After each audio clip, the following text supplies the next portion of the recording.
Hello and welcome to the program, The Platform on New Frontiers Television. My name is Segunfunmi Oyedokun, and today we have a very special guest in the house with us today, and we will be discussing about the new vision for the Nigerian Baptist Convention. As we sit down with the newly appointed Vice President Ministerial of the Nigerian Baptist Convention, Reverend Professor John Enyinnaya.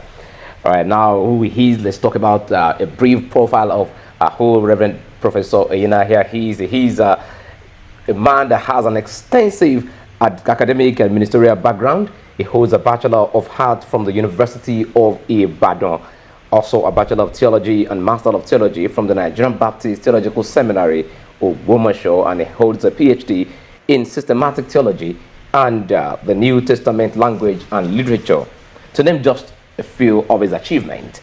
All right, with this vast experience and his pastoral ministry, teaching, and theological education, Professor Enyinnaya is uniquely positioned to lead and inspire the ministerial arm of the Nigerian Baptist Convention. All right, I introduce you to our guest for today. I did mention that it's quite special, away from what we used to have from before now. All right, it's good to have it on the show. Thank you, Bro Shegun. You're welcome. All right, thank you, sir. May I use this opportunity to say that congratulations to you on the appointment as the Vice President Ministerial of the Nigerian Baptist Convention. Thank you. All right, so how do you feel the Vice President Ministerial of the Convention? I want to say that being appointed as the Vice President Ministerial of the Nigerian Baptist Convention is something that I feel grateful to God for, and I feel that is God's own doing, and something that God has also had in His plans.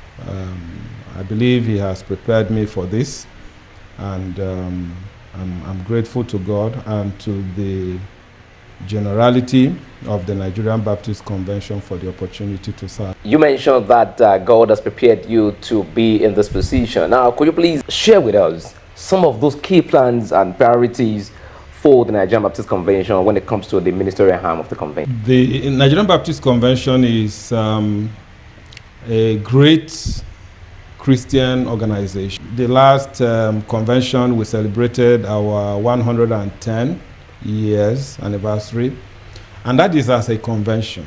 But Baptist work in Nigeria is much older than that, about over 160 years. And now we are counting 14,000 churches. And the convention, the Baptist work in Nigeria has produced great people, both in political leadership, in the academia, in the business world, in different areas of life. So the Nigerian Baptist Convention has actually come a long way. But of course, like we say, we cannot rest on our laurels. There is still room for improvement, and there are things that we need to be doing. My vision for the Nigerian Baptist Convention, having been made the Vice President Ministerial, is to see a convention that would be more involved in the Great Commission, more involved in the work of missions, church planting, and so there is a lot of work that we still have to do in that area, even though, like I said, about 14,000 churches at the moment, millions of members. We still have a large population of unreached people in Nigeria. If we take the data that the population of Nigeria is about 230 million at the moment, we also know that about half of that are not Christian. Half of that is 150 million. That's a large number, and they are spread across the country. And with our emphasis on the Great Commission, we are uniquely positioned with all the resources that God has put at our disposal to help, the expansion of the kingdom of God in Nigeria. I like to see the convention, our churches, our members get more involved in the work of the Great Commission. I also like to see a convention that is growing in terms of participation in the cooperative program. You know that the cooperative program of the convention is a genius arrangement that our forefathers put in place to maximize the full potential of our number. By the cooperative program, we can do together what we cannot do on our own. And so we pull our resources together, our finances, our strengths, our gifts, our talents, our positions together to achieve great goals for the kingdom of God. I would like to see a convention where there is greater participation on the part of the churches and members in the cooperative program. I would also like to see a convention where there is greater doctrinal fidelity amongst our people. Many of our people, the way that Christianity in Nigeria today is going, and not just in Nigeria anyways, but all across the world, the way we are going, the borders are shrinking. There used to be a time when the walls were high. You didn't know what was going on in other churches, but today we have dwarf walls that even in your own church you can see what others are doing, and it's easy to scale the dwarf wall and even get it. So you find all kinds of influences coming from different places, and sometimes it tends to erode our identity, our distinctiveness, and the things that make us who we are. So I'd like to see a convention where there is greater fidelity to our doctrines, our distinctives, and to who we are. Just to mention a few about the plans you already have for the convention. Now, let's take a look at this new role as the Vice President Ministerial of the Nigerian Baptist Convention has placed you in a strategic place or position to influence pastors across the convention. Now, what can pastors across the convention should expect in terms of leadership, in terms of spiritual growth, professionalism, and personal development? To be a Baptist pastor is a very interesting thing. It has huge challenges that sometimes people do. Because of the unique nature of the Baptist. A Baptist historian from America wrote a book on Baptist history and titled it "Not a Silent People." And that's what Baptists are. We are not a silent people. And in that book, he also quoted an often used adage that where you find two Baptists, you will find three opinions. Baptists always have something to say. And leading a people like that is not easy. Sometimes I say that if you can pastor a Baptist church successfully, you can govern a state, because of the unique nature of our setup. And so Baptist pastors go through a lot of challenges. And I believe that the pastors who are my primary constituency, there are many things we can do to support them in the difficult assignment that God has placed on their shoulders. One of the things that I'm hoping to is something that I call Nigerian Baptist Pastors Virtual Round. A round table is not a classroom where you have a teacher teaching people. A round table is like a place of discussion where equals meet together and rub minds, discuss issues that concern them, map out strategies that will help them to respond to the issues that they are confronting, and all of that. It's going to be virtual. So it will be possible for our pastors from across the convention to join in, and it will be a monthly program where we will discuss pertinent issues that relate to pastoring a Baptist church and how we can do better what we are doing and how we can move the work of God forward in our hands. Another thing that we have actually started on this one is to update the data that we have of our pastors, so that when a pastor needs any kind of help, we don't have to be running from pillar to post to get information about them. We have a place where we can just go and get information. If somebody needs a recommendation filled out for them, we have a place where we can get their vital information and render whatever we need to render to assist them. So that's something that we have already started, and so far we have made progress. We are encouraged by the numbers of responses that we have gotten. Pastors who have already updated their records with us, and we are hoping that we can be able to capture every pastor in the Nigerian Baptist Convention. Then another thing that God laid on my heart to start, and in the next couple of months we'll be able to roll that out. I call it the Pastors Family Initiative. You know, we're beginning to see that modern challenges, contemporary problems have tended to put a lot of pressure on pastors' families. You know, typically if a member has a problem in their home, in their family, it's their pastor they will call. But when a pastor has problems in his home, who does he call? He doesn't have anybody to call. And sometimes we don't know what is going on until they have gone out of hand. So we want to put in a system or a structure where if a pastor is having issues or challenges in their home, they will have somebody to call.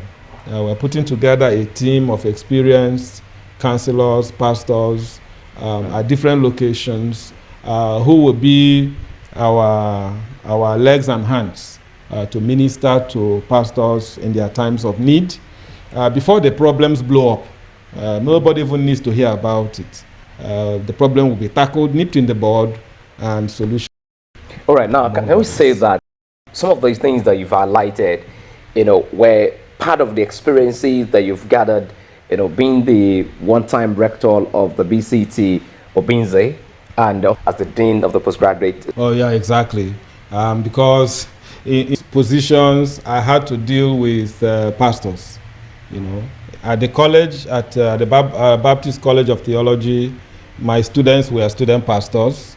My staff were mainly pastors. And I had their families living with us on the compound, so I could see the challenges, the day-to-day issues that arise in pastors' families.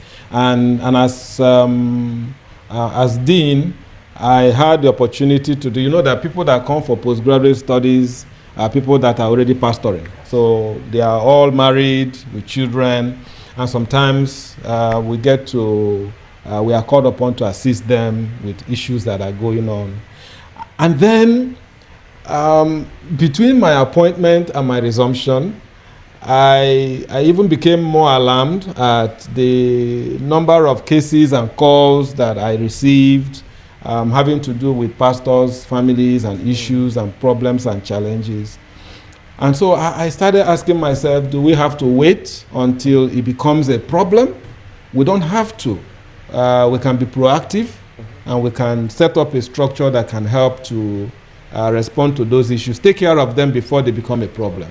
Because we know we are human beings, and these are human situations, and they arise. But there must be something positive we can do to help one another when we are in the time.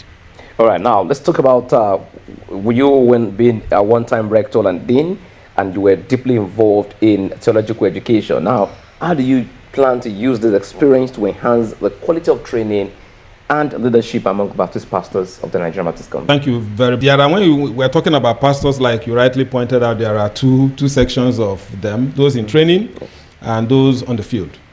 And my work will relate to both sides. And again, to say that the theological education project of the convention is very critical for what happens in our churches later on. That's where the ministry of the future is shaped, and so it's very critical. And my experience and exposure in our theological education program has opened my eyes to a number of needs, a number of areas where we need to work to enhance what we are doing. For instance, I find that the theological education program of the convention needs to be modified or improved in the way that it contributes to the primary goal of the Great Commission, which is very important for the Nigerian Baptist Convention. We always say that the reason we come together as a convention is for the Great Commission. Now, I believe that our theological education project should be the prime. It has always been, actually, but I believe that we can do that better in terms of contributing to the overall achievement of our assignment as a Great Commission people. In the areas of missions, in the areas of church planting, we need to work out a system where anybody that graduates from any of our theological schools can plant a church, can get involved in mission, can lead his church to get involved in missions. It will be like something they'll be passionate about. I believe that we need to galvanize or re-galvanize our mission focus in our theological education program to achieve that even the more. Then secondly, I've come to realize that there is need to improve the level at which our theological education project strengthens the health of the convention, the well-being of the convention. Those of us involved in education, the way we would describe theological education is that it's denominational training. So these are all the schools that we have, 10 of them across the convention. Their primary goal is to prepare people that will serve within the Nigerian Baptist Convention. So the health of our denomination is important and should be key in what these institutions are doing, because the convention is investing hugely in terms of in the running of those institutions. And that is why I have already, according to the vision that the Lord laid on my heart, begun the process where we are trying to improve on that. We are putting together what I call a work group on the teaching of Baptist doctrine and Baptist cooperative program in our theological institutions. And this is a team that will be drawn from all the lecturers that are teaching those courses in all our institutions. We will come together, form a team, look again at what we are doing, develop a common syllabi that we will use to teach those courses, develop a learning resources for the teaching of those courses, and then we will also come together and hold what I call a train the trainers workshop, where we will come together and discuss how do we better teach these things to achieve the goals we want to achieve, so that they will now go back to their institutions and do a better job of what they have been assigned to do. So those are some of the things that I'm hoping that the Lord will help us to be able to achieve. And another thing that is strong on my mind, which I'm hoping seriously that I will be able to get to it in no distant time, is to initiate a research on churchless pastors. You know, we are beginning to find a serious situation these days where many of our pastors, when they graduate, they are not able to get placement. And it's becoming a crisis that I believe seriously that we need to really find a way to engage with the problem so that we can be able to find workable solutions, viable solutions to it. So we are hoping to initiate a research, a full research on that issue, so that it's not just that somebody will say, okay, I think this is what the problem is, or I think that is what the problem is. We'll be able to look at the problem from all the sides and come up with viable solutions that will help us move forward. So those are some of the things I'm thinking about at the moment in terms of improving our theological education. All right, thank you so much for that. And that gives us a very clear view of what we're expecting out of a new Nigerian Baptist Convention. Now, you did mention, and I want to ask this further question, in a very evolving world now, you mentioned that, yes, you can be in your church where you know what's going on in other churches, and you cannot rule out the fact that most pastors now, are faced with different challenges in the home front, on the church, with their congregation. Now, how do you plan, to support and empower these pastors in addressing these societal issues, the cultural differences, and the congregational crisis with pastors? How do you intend to solve those problems? That's why we're setting up an arrangement where we will have a regular interface. Like I said, the roundtable that I'm talking about will be on a monthly basis, where that will mean like in a year, we will have about 12 opportunities to discuss some of those issues. We will be able to discuss all those relevant issues, come up with them, and discuss them and develop workable inroads into responding to them.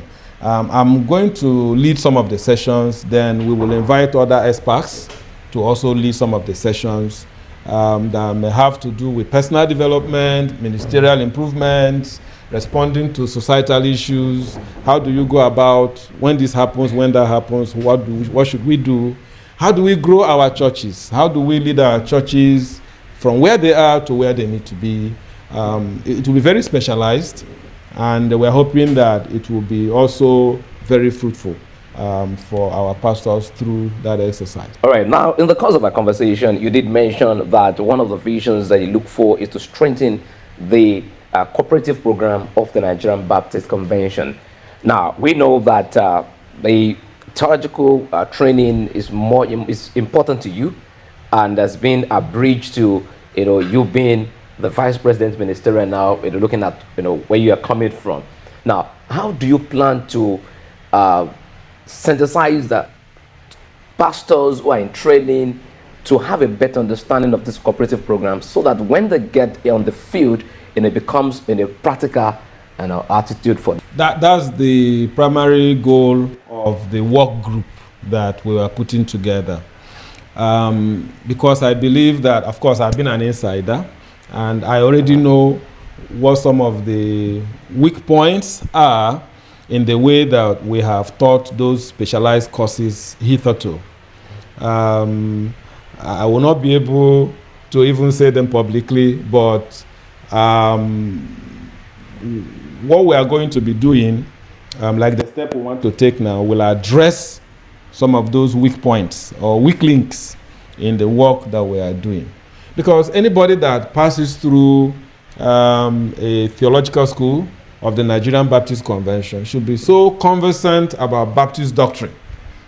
That's why we insist that before you pastor a Baptist church, you must go to a Baptist theological school.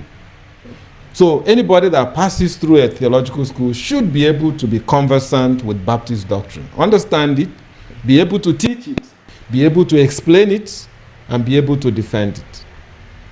And anybody that passes through a theological school should become conversant with a cooperative program, to the point that they will be able to lead their churches, teach their churches, because most of the time we have discovered that the challenges we have even with our members concerning the cooperative program is because they don't even know what it is about. So teaching is involved even at the church level. And a pastor that is properly trained in a theological school, Baptist theological school, should understand the system to the point that they'll be able to disciple their members, to also become conversant with it and become passionate about it. Because we believe that the cooperative program is really, really a genius arrangement. It's a genius arrangement. And I believe it was God that revealed it to our forefathers, that you can pull your resources together and do things that one of you cannot do. It's maximizing a biblical principle. Like the Bible says, one can chase 1,000, but two can chase 10,000, not 2,000, as you would expect. So there is a spiritual principle behind it, and there is a very practical principle also behind it. So that if we can work together, we can be able to achieve much more. I was speaking to a group last week, and I was telling them that if their church is cooperating with the Nigerian Baptist Convention through the cooperative program, that they can beat their chest and say everything the convention is doing, they are the ones doing it. They can say that, oh, we are sponsoring missionaries to 11 or 13 international mission fields. They can say we are sponsoring missionaries to 11 or 13 mission fields within Nigeria. They can say, oh, we are even financing a university, because they are a part of the group that is doing it, and their resources are within, so that's the genius of the cooperative program. And if our people understand that, it will motivate us to want to do whatever we can to contribute towards that. And so I believe that if we do what we're supposed to do at the level of the theological training program, the pastors that graduate from our institutions will be better positioned to lead, to provide leadership at the church level, associational level, conference level, even at the convention level, towards enhancing the cooperative program and towards sustaining our distinctives going. Yes, before we wrap up the show, and you have led us into some of the vision that you have for the Nigerian Baptist Convention. The truth be told, a lot of persons have always seen you on screens, seeing you when they come across in the seminary and in every different occasions. But yes, we don't really know much about who is Professor John Enyinnaya. So when we're curious about man and this leadership, can you please let us a bit into your personal life, your family, your hobbies, your interests outside the official responsibilities? All right, thank you, Segun. My name is John, like you've said, John Enyinnaya. Maybe for viewers out there, that's a short lesson on how to even pronounce the name Enyinnaya. But it's okay. I understand the language differences. I come from a village called Umunnekama, Umuahe, Mbieri, in Mbitoli local government of Imo State. And I was born in Aba, but at the age of 6 or 5, going to 6, I came back to the village, spent the rest of my childhood in the village, and then before I left for purposes of education. And I've been a Baptist almost all my life. I became a Baptist when I was around 2-3 years. They were taking me to church along with my siblings. I had an uncle. Incidentally, he is a deacon at the moment at the First Baptist Church Owerri. His name is Deacon Christian Obijiro. He and his siblings used to come to the house when we were in Aba to take myself and my siblings to the First Baptist Church Aba because our parents at that time were not going to church. And that's how I became a Baptist. When we relocated to the village, I joined the Baptist Church in our village, now known as Powerline Baptist Church, Umahi. And I grew up there through the Royal Ambassador. I was telling somebody yesterday that I got to the rank of ambassador in the senior category of the Royal Ambassador. And actually, part of my early discipleship as a Christian, as a believer, took place within the Royal Ambassadors. And I never forget that. So that's how I grew up, and then entered the ministry when I felt the call of God to enter into the ministry. And so I trained first at the Baptist Bible College at that time in Owerri, and then after that did a little bit of ministry before going to the Nigerian Baptist Theological Seminary in Ogbomoso, where I was able to finish my first degree, went back to the church to serve, before coming back to do my master's and my PhD. When I finished my master's, I was asked to stay on to teach at the seminary, and that's what I have done since then. Since 1999, I've been involved in theological education till the present time. God has given me opportunity to study both within Nigeria and outside Nigeria, and I have had experiences both within the church and in theological education, and even at leadership level also. I used to play football. I don't play football anymore. I watch now. I watch and run commentaries. That's what old people do. And but I used to play football, and at the moment I like to watch football, and then I like to catch up on daily events. When I come back in the evening, listen to news, what's going on, and then spend some time with my family. Those are the kinds of things I do after work, in addition to the official assignment. Oh yes. A big part of my personal life. We got married in the year 2000. That was when our journey started. December 16, 2000, at the First Baptist Church, Owerri. Reverend Dr. Peter Domwachuku joined us in marriage. And since that time, it has been a great work of faith. God has led us, God has helped us.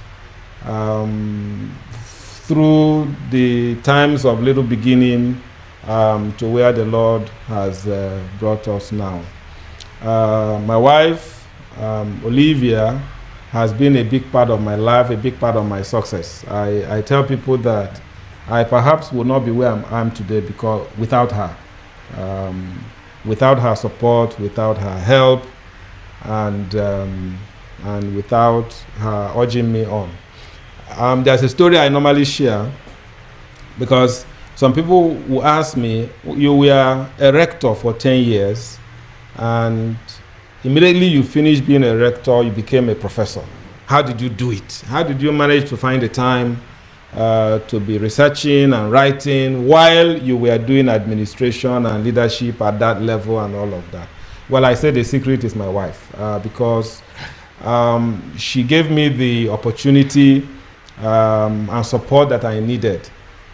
Sometimes when I'm doing a research or writing a paper, she will be the one asking me, okay, how far have you gone? Were you able to achieve your targets today? That kind of motivation. And she took care of the children and ensured that they didn't disturb me when I was writing.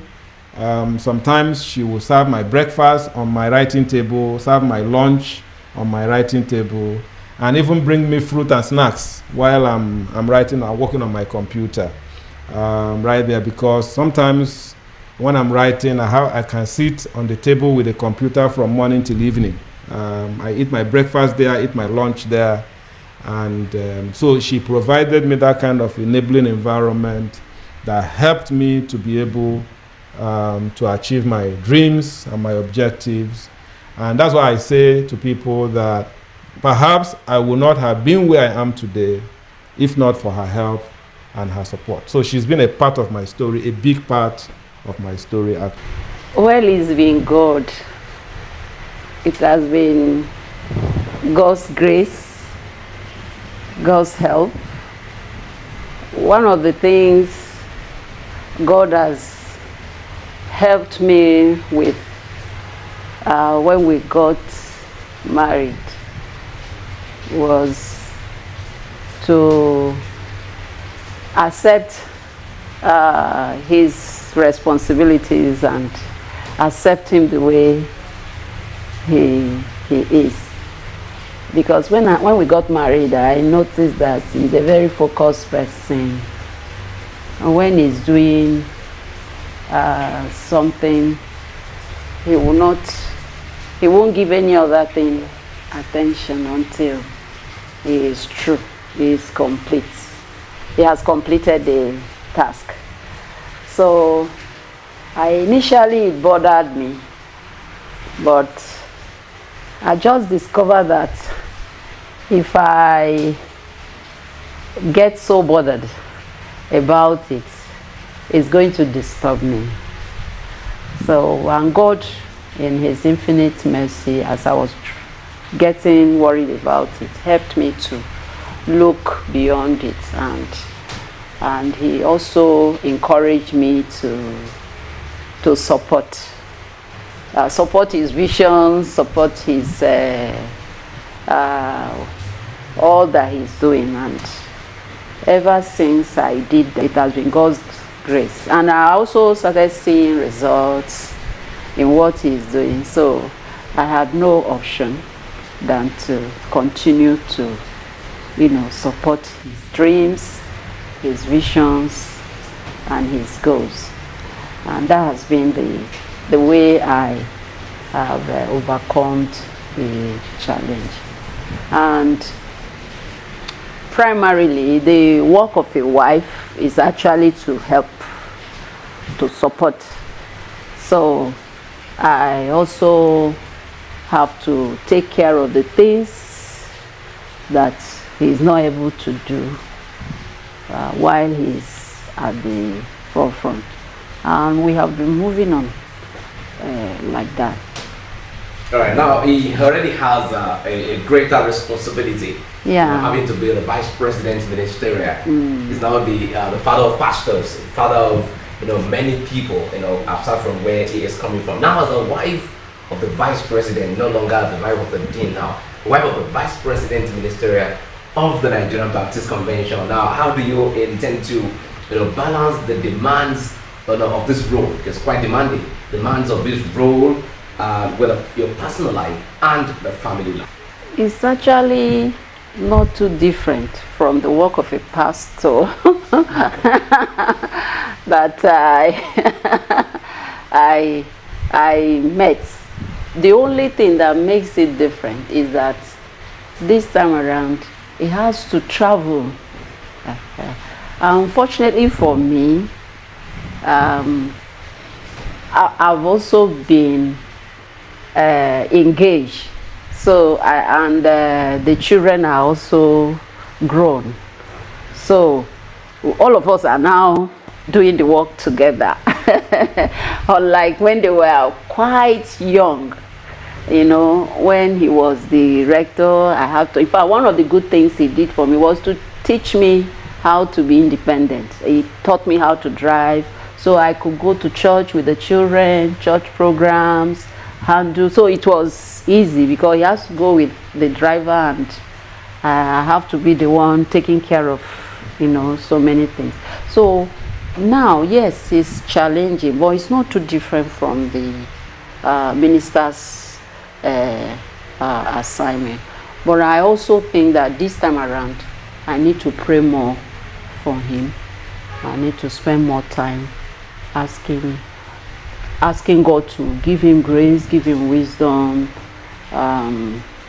teach him what to say, what to do, and how to take care of, especially sensitive issues that has to do with the denomination, because any error can lead to a greater problem. So I just have to be more supportive in prayers and make sure that when he's at home he feels much relaxed, better with his work, and that's it. Finally, what would you like to send to pastors, to members of the Nigerian Baptist Convention, as you embark on this great journey? You've actually led us into a few things, and we know that the journey ahead, is a great task.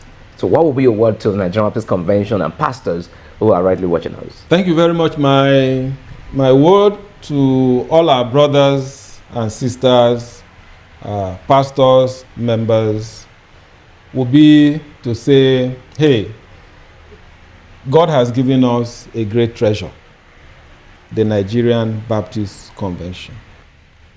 God has given us a great investment. Let's hold it dear to our heart, and let's contribute our quota to making it even greater. Let's do our part, because we know that the whole is strong because of the parts. Let's fill in our own positions, and let's not be a weak link in the chain. Let's do the little we can do. God has given us abilities and strengths that are in different measures. Whatever the Lord has gifted us to do, let's do our part, and then pray that God blesses the efforts and moves the work forward. And for us, I would request that they should please continue to pray with us.